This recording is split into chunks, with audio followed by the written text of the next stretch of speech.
Hi everybody, hope you're doing well. Just want to share a wee thought for you this Christmas. I think I speak for everybody when I say that this year's been pretty brutal for a whole number of reasons relating really to this awful pandemic that we've gone through.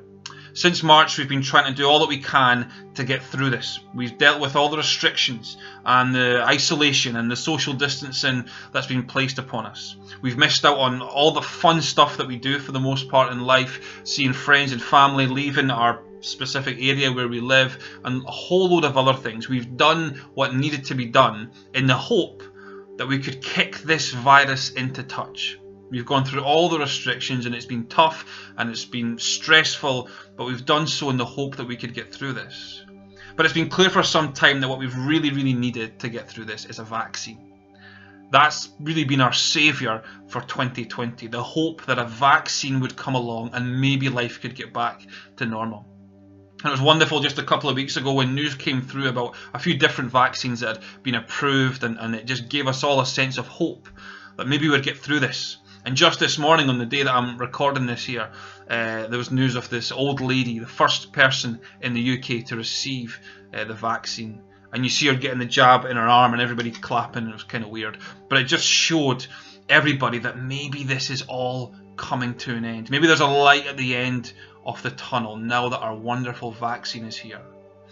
And all the months of stress and anxiety and the waiting and the hoping and the ups and downs and the fears that we've felt and the prayers that we've prayed and all the questions that we've dealt with about when's this going to happen and what happens if this doesn't happen, and all these fears we've had, it all seems to be coming to a head now that our deepest longings are fulfilled and a vaccine is here. Really, this year has been preparing us ultimately for Advent, which is the time of year we're in just now in the build up to Christmas. Because Advent is all about waiting. And not just waiting, but waiting in the darkness of this world. A world of pandemics, a world of pain and suffering and broken relationships and evil and all sorts of other things that we see in and around us every day. And Advent is about waiting in this darkness in the hope that a Saviour would come and make all things new and make things right. And therefore the joy that we feel at a vaccine arriving, which is a good thing, it should be just a microcosm of the joy that we feel at the arrival of a much greater Saviour. You guys will know, hopefully, the old carol, O Little Town of Bethlehem. It's a carol that has this line at the end of the first verse: the hopes and fears of all the years are met in thee, meaning Jesus, tonight. See, Christmas points to a much deeper hope than the hope for a vaccine. It's a hope that maybe this broken world could be made new. A hope that maybe our failures in life, the sins that we've committed, the wrong that we've done, that these things wouldn't define us, and that maybe there is hope of redemption, hope of forgiveness, and a fresh start in life. It's a hope that maybe the darkness of death, which has been brought into sharp focus this year, maybe death might not have the final word in our lives. This is a much deeper hope than a hope for a vaccine.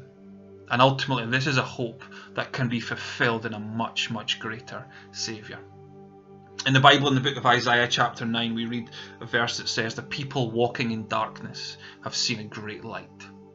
What is the light? What is the light for us as we struggle through this world and struggle through this year? Where is our great hope coming from?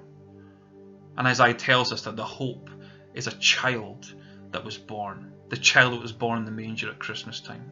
The one who would be called Wonderful Counselor, Mighty God, Everlasting Father, Prince of Peace. This child is where our deepest hopes and longings are fulfilled.